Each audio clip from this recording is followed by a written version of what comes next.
they're suing because they said, well, we should want you to shut up about us telling you to shut up about Israel. Like, that's a meta irony in there. It is. Yeah, the second one might be slightly helpful. They're suing you guys because they're saying they were defamed when you called them biased in favor of Israel. But they're suing you for being biased. So couldn't you just sue them back and say, if we're guilty, then you're guilty? That's true. Yeah, how dare you suggest that our reporting is biased? Everybody check out Dropsite News. Just Ryan, you guys are working on amazing stories. It's not just about Israel or Epstein.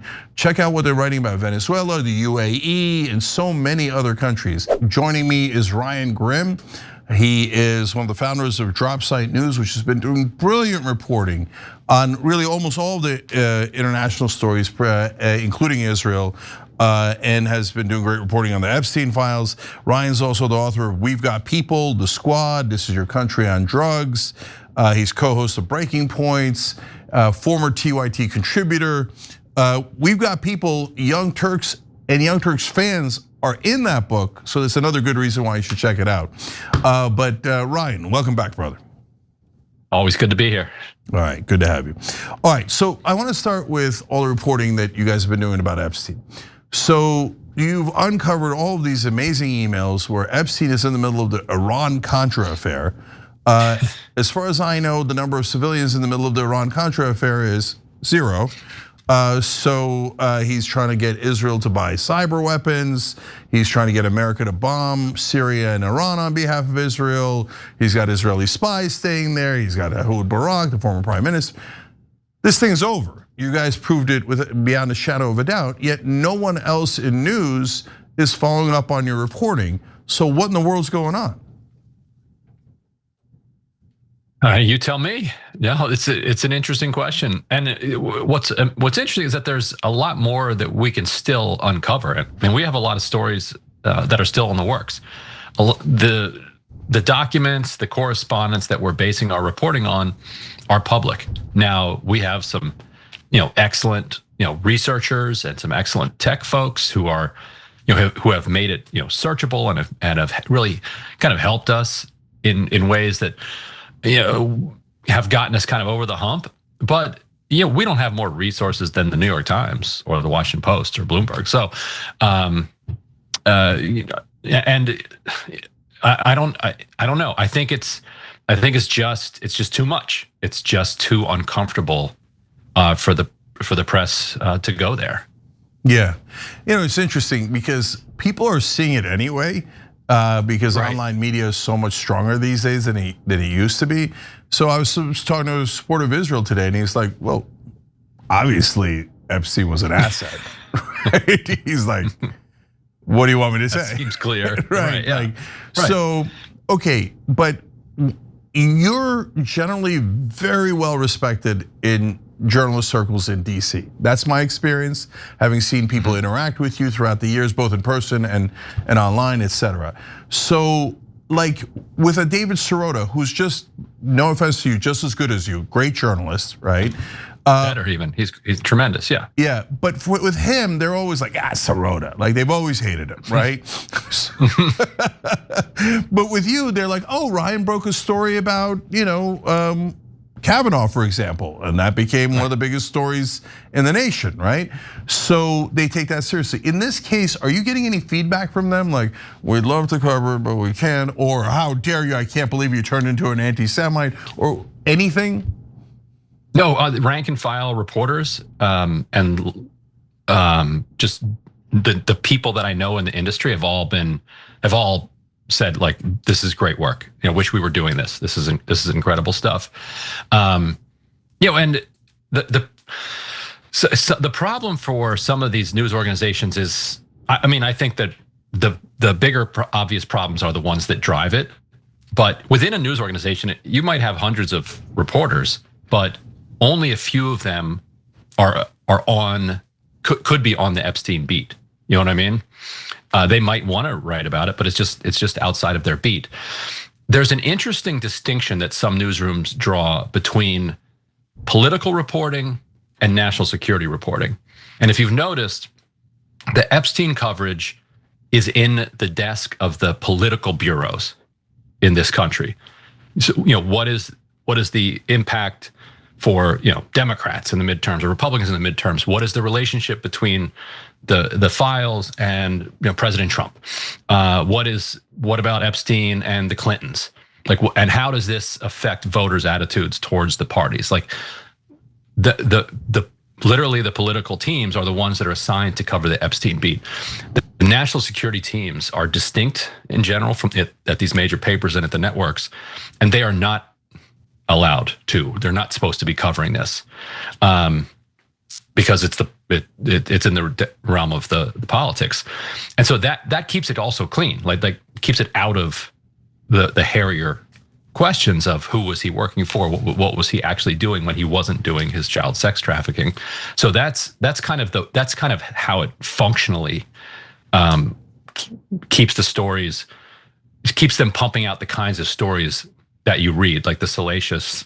They're good stories, like Larry Summers doing gross things and he has to step down. Like that's a good story. Although I think actually the Harvard Crimson led the way on that, not the actual news media. The news media followed the Harvard Crimson there. Right. So that's part of it. Yeah. Like that's how they functionally divide it. But there really isn't a divide. Like if you think about it, that goes back to how these newspapers understand their relationship with American empire and American power. That it's separate from politics. Yeah. That's not something that look, Ryan, I think your explanation. I think your explanation is excellent, and I'm going to add to it, but it's just an excuse. I don't think that they actually believe it. For example, yeah, when you talk about, hey, when you guys are covering bills, well, I've asked reporters in DC, why don't you ever talk about money in politics? Because what drives the legislation is the donors, pretty much 100%. So when you do a story that doesn't include the donors, it's kind of like a fantastical story. It's made up, it's fiction, because it doesn't get to the number one issue. They go, well, that's not my beat. Money in politics is not my beat. Right. Congress is my beat. Well, then if you just kind of like isolate money in politics so it's not in anyone's beat, and you isolate Epstein so it's almost not in anyone's beat, that's a perfectly convenient excuse not to cover the two giant stories. Right. So that's a clever way that they've structured it. But why did they structure it that way? Because they don't want to cover those issues. And in the case of Epstein and what Dropsite News has proven definitively, well, there's no question that after you read the Dropsite stories that Epstein works with intelligence agencies. He could. There are plenty of other questions. He could be an asset. He could be an agent. He could be something else, but is he working with intelligence? No question. He could be CIA, he could be Mossad, he could be both. I don't know, right? And was the actual sex trafficking part of that scheme to work with intelligence agencies? That's not perfectly clear, right? Right. And but the fact that he was with intelligence is crystal clear. And I think that what a lot of the editors think is, well, if people find out either the CIA or Israel launched a plot to rape young American girls to get blackmail on political figures to manipulate them, they will either hate the CIA or Israel, and we don't want them hating either one of those things while we're pretending to do objective news. On a personal, professional level, that's the kind of story that can end your career if you might not even have to make a mistake on it. It could just straight up end your career. If you do make a mistake, just a conventional, you get a detail wrong here or there, that could be the end of you. There's room for error in your standard political stories. The horse race, the who's up, who's down. Like you screw one of those stories up, hey man, brush yourself off. We'll come back tomorrow. We'll get them tomorrow. That's just how this goes. If you screw up a story about Epstein and his ties to the CIA or Israel, you're never working again. And even if you don't screw it up, you might not be working again. Yeah, so Ryan, you're saying out loud what people are not allowed to say. I've said it out loud, now you've said it out loud, which is, who are we kidding? If you do a story that's critical of Israel, your chance of getting fired is sky high. It's not guaranteed, but it is a significant percentage. even if you get all the details right, and doesn't look. You're closer to the reporters than I am, but I know a ton of reporters. It is my experience, both having worked at MSNBC and current TV and radio and online in every aspect. And I'm curious of your take on it. I mean, you kind of just stated it already, but I want people at home to understand it. My sense is, talking to all those reporters, they give me looks like the other day I was at ABC and I said, you can't really cover Epstein being connected to Israel, right? And the reporter went like she didn't even want to say anything out loud. Like there's a palpable fear among the American press that if you say anything wrong about Israel or perceived wrong, you're done for life. Is that your experience as well? In general, it's in that direction, yeah. And there's all sorts of tripwires when it comes to coverage of Israel that have been set up over the years, where reporters or politicians, for that matter, you might trip over one, and all of a sudden, then they didn't even realize they're not even doing it. And all of a sudden, they're being told that they're anti-Semitic or whatever.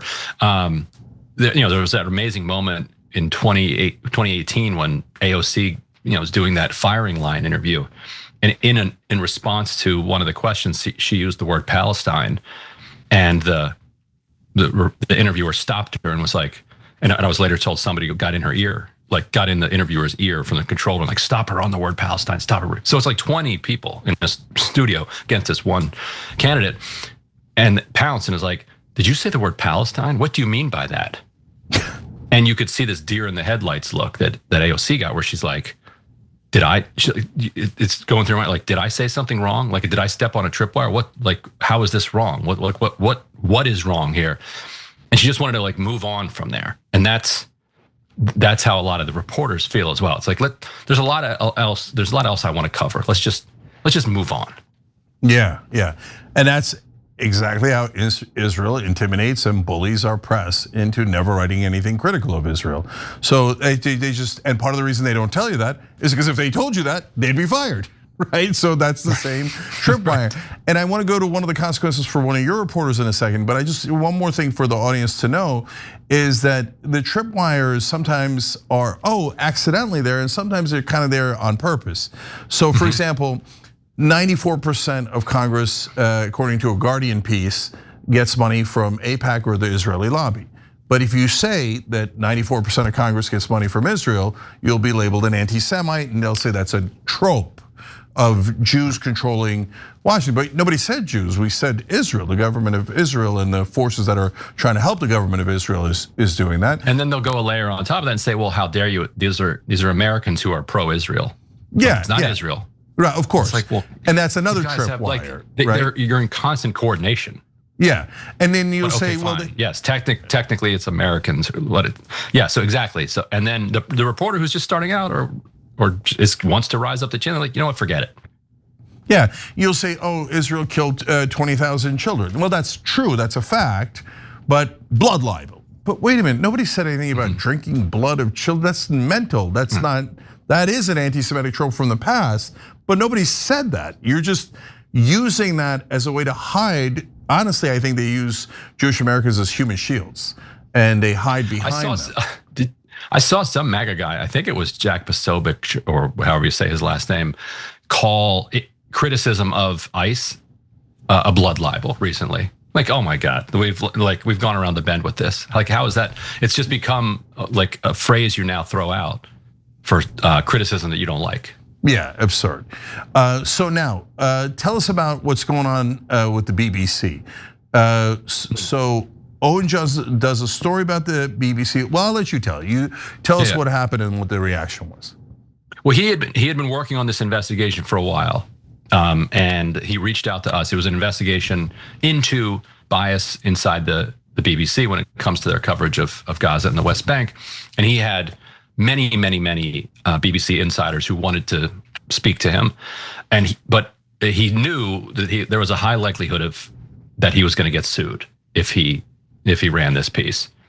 And we Jeremy and I and Oscar, we said, well, that's what we're here for. Like, that's why we were set up, so that there's an institution that is willing to publish stories that are fair and accurate and hard hitting, but that other people won't publish because of either fear of professional consequences or fear of litigation. Like, so if we don't do this, like we don't have a point. So we're like, let's do this. We lawyered it to hell, made sure it was as fair as it could possibly be. Everybody's got an opportunity to respond, publish it. And sure enough, he's getting sued by one of the editors who was named in the story. And the lawyers behind this editor are UK lawyers for Israel. So he's deep-pocketed attorneys on the other side of this, and they're only suing him, and they're only suing him in the UK. They're not suing us directly, because in the United States, if they tried to sue us in the United States, the case would be thrown right out immediately.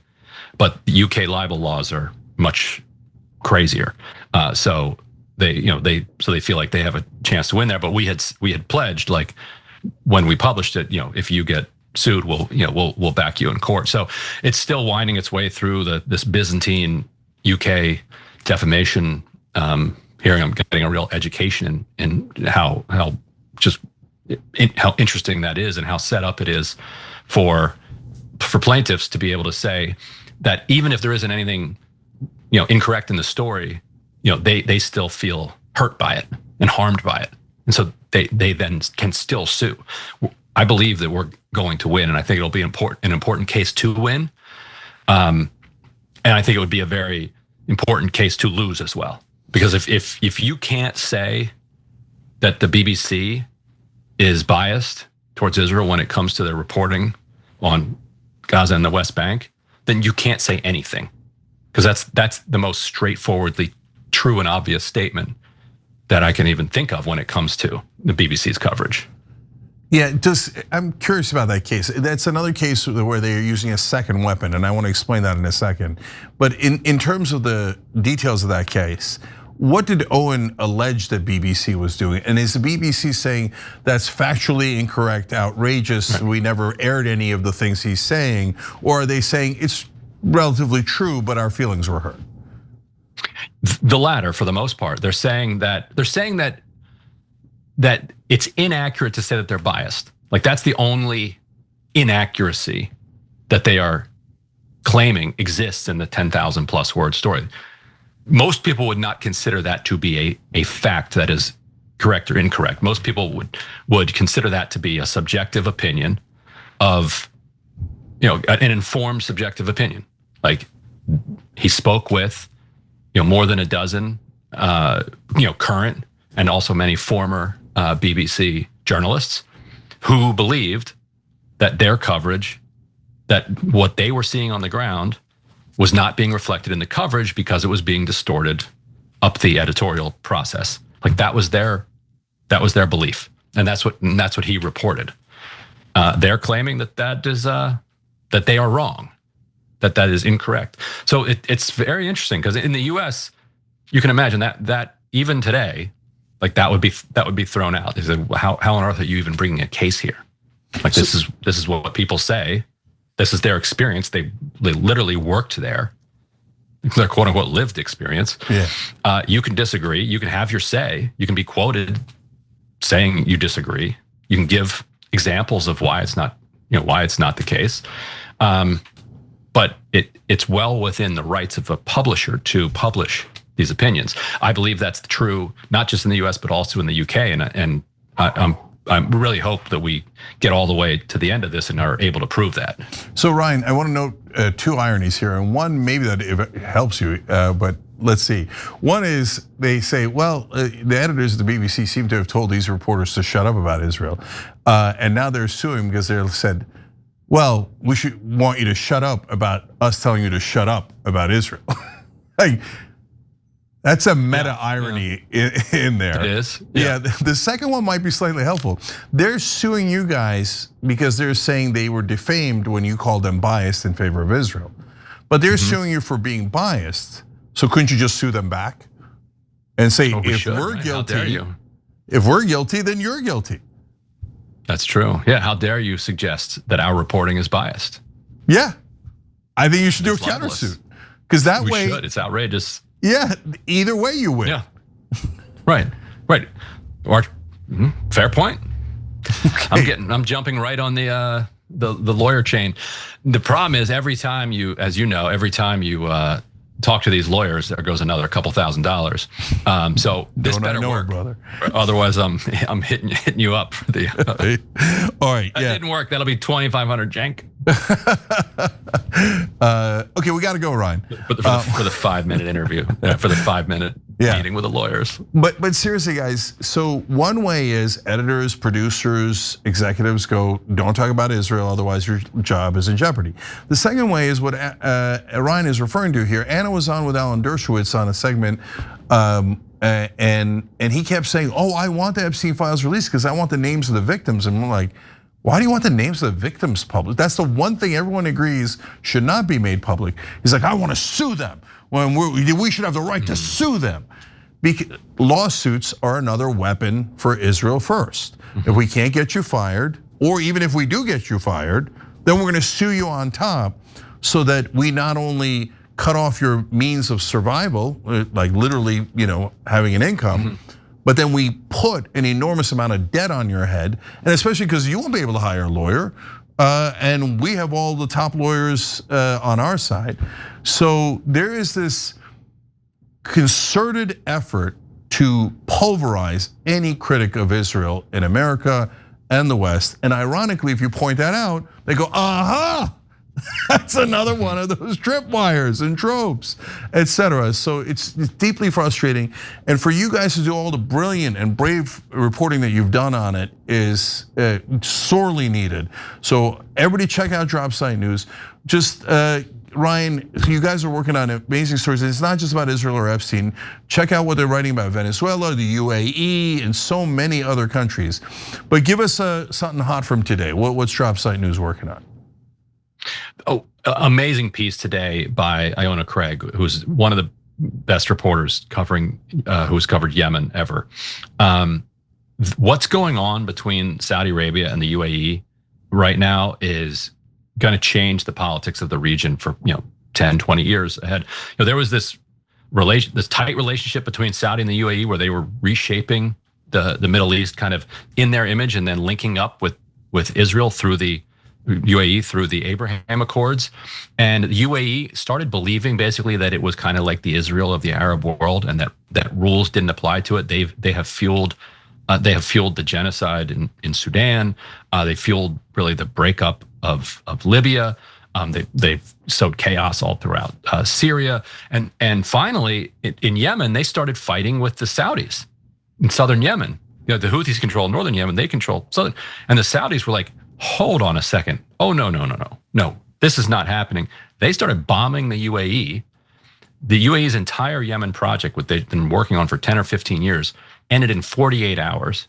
Now, a bunch of their allied officials are now stuck in God knows where in Riyadh, because Mohammed bin Salman did this thing where he invites people to negotiate and then just locks them up, like he did with the rich folks and the rich Saudis and the Ritz. He did it, remember, with the Lebanese prime minister, invited him to Riyadh and then just locked him up and made him announce he's resigning. He just did that to like 50 of these UAE, basically like proxies. And so now the entire, that entire structure that has been built up over the last 10, 15 years is crumbling. So that Iona Craig's story is awesome. I would suggest people go check that one out. Yeah, I'm glad you mentioned that one because I was reading it earlier today and I was thinking, it's crazy, right? Yeah, UAE and Saudi Arabia split up and attack each other. I did not see that coming because they're usually a tag team in the Middle East, and a lot of people don't know that they secretly support Israel. And so their leadership does, and they don't care about the Palestinians at all. So like there's just brilliant reporting all around there, and that is a fascinating development in Yemen.